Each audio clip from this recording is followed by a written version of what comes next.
Hi, in this section we are going to talk about attacks against the session management of an application. But for that, first we have to understand how session management usually works. And this is what this lecture is about. So if you're a developer, you probably know all of this already, but it might be a good refresher. So let's start. So first of all, as I mentioned in the lecture about HTTP, it's a stateless protocol. This means that if you send two requests to the same server, it has no idea that they came from the same person. So here is your browser, and here is the web application.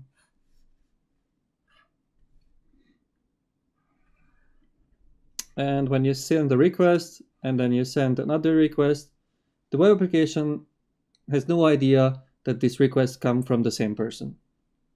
Of course, it will see the IP address, but the IP address doesn't really tell anything. If, for instance, if you go to a cafeteria and browse the internet from there, then you will have the same IP address as everybody else there. This was a big problem for web applications. To solve this, the idea of the session came along. The session is basically just an object kept in memory by the web application so that it can identify each user. So when you come and you send your first request to the server, so basically you open the page, then the web application will create a session in memory. It will have an ID, and if it already knows your username, that it will have your username, etc. And then in the response, you get this ID back, and every time when you send the request again, this ID will be in the request. And that's how the web application knows that this ID is for this user. If another user comes and sends a request, then the application creates another session for that user and gives it the ID as well. And after that, that user will always use that ID. In the browser, usually this ID is stored as a cookie, and that's how it's transferred to each request, because the browser will attach the cookies for that actual application to each request automatically. One important point is that the session ID has to be protected. If you're logged in and somebody can steal or guess your session ID, then he can hijack your session because the server will think it's you. So if, for instance, this one is an attacker and he figures out your ID and sends a request with your ID, then the browser will think that this user is you. So let's talk a little bit about how cookies work. When the server sends a cookie in an HTTP response, browser, let's say for instance this is Facebook.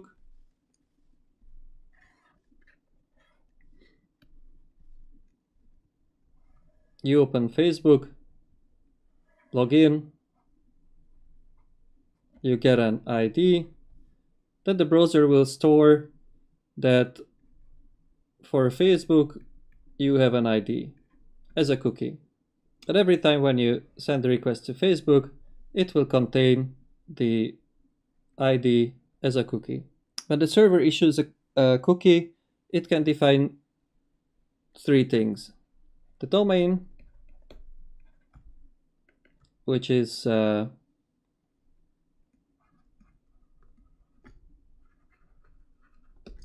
facebook.com,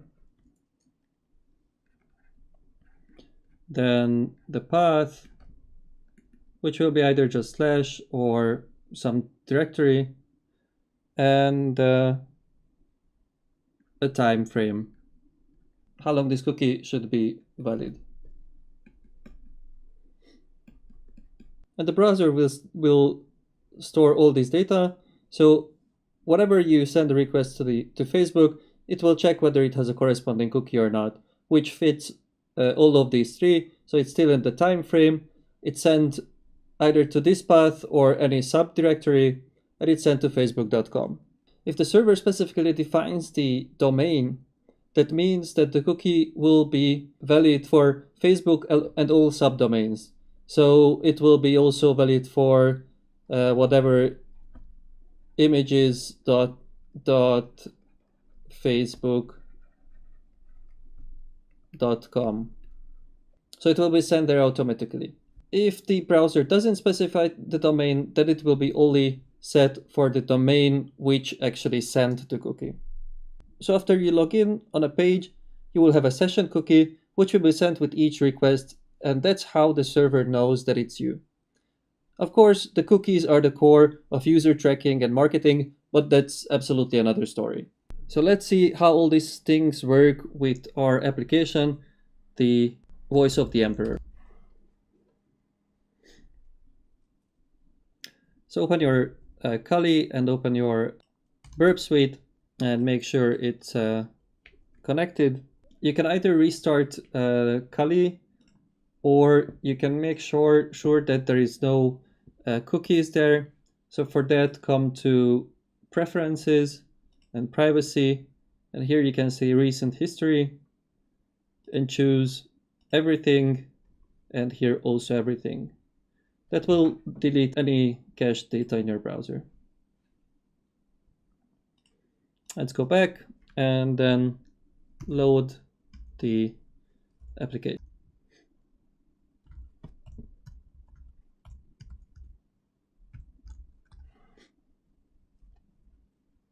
So the page has loaded.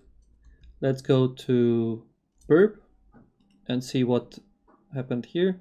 So as you can see, the first request just received a redirect with / at the end, and then it was this one. And then when you look at the request, there is no cookies in the request. But if you look at the response, then you see that there is the set cookie header with this cookie Anchor CMS and then hopefully random value. And then here are the attributes I explained. This tells the browser when this cookie should expire and the allowed maximum age of the cookie.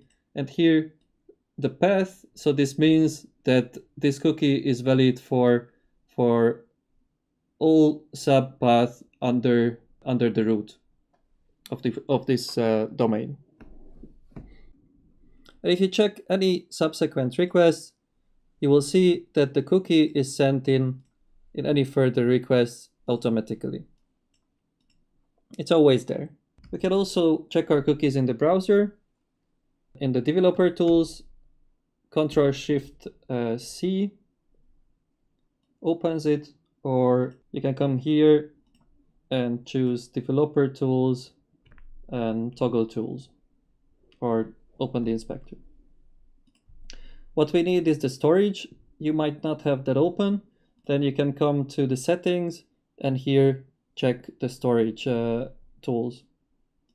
So go to storage, and then here are the cookies, and under the cookies you see that for this domain there is one cookie called Anchor CMS. Here is the path, this is the domain, here are the dates and the value, and then some other attributes which we'll talk about later. The cookie is Anchor CMS, it's for this path, and the domain is just the IP address because it doesn't have a host name. And then here are the specified dates, and this is the cookie value. And this is a cookie flag. There are two important cookie flags. One is the HTTP only, which says that the cookie cannot be accessed by JavaScript. That's very important when you do a cross-site scripting, because that decides whether you can read the session cookie with the cross-site scripting attack. We will see that when we learn about cross-site scripting. And there is another flag which is not shown here.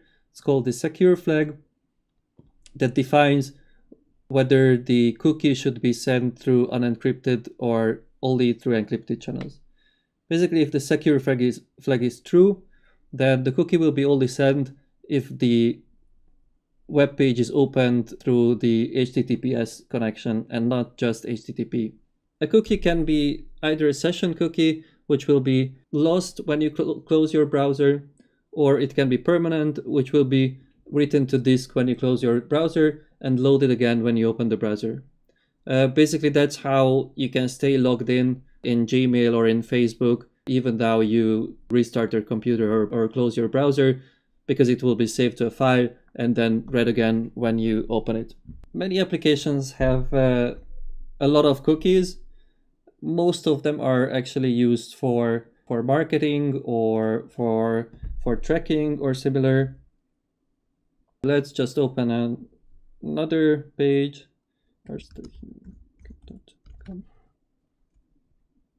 And if we open the developer tools here and go to storage, and you can see it has plenty of cookies. For us, the most important thing is to find out which cookie is the session token. I can tell you now, not the one which is called here session, because that only means that the cookie will be removed when you close the browser. To find out which one is the session token, you will get used to it. Sometimes it's obvious, because when it's a Tomcat, then it will be called probably JSessionID or something similar. So you will get used to it, how the frameworks usually call the session cookie. So when it's not obvious by just looking at it, then you have to test it. What you can do is, if you can log into the website, then you log in, and then you start to send the same request over and over again, and always delete one cookie. And at the point when you remove a cookie, after that you get an authorization error, then that was your session cookie. Because after removing that, the server will not know anymore who are you, so you're not authorized anymore. So let's recap this lecture quickly. We learned that the web application uses session objects to identify users in the stateless HTTP protocol. There is always some kind of session ID which is sent to the user and mostly stored as a cookie in the browser. The cookie is then automatically attached to each request sent to the issuing domain. So if you want a little exercise, you can go back to the Who is Your Daddy application, implement the session management for it in PHP. When you open the site, you get a session token, and when you submit a username, then that username will be stored in the session. And whenever you come back, then the site should check whether you already submitted a username or not. And if you have, then it fills out the name automatically without you submitting the name. It's a good exercise, but it will take some time. If you manage to do it, you can post it in the comments so that everybody else sees it. All right, thank you for watching. In the next sections, we are going to look at some attacks against the session management. So it will be pretty interesting. So see you there. Bye. Join me, and I will complete your training.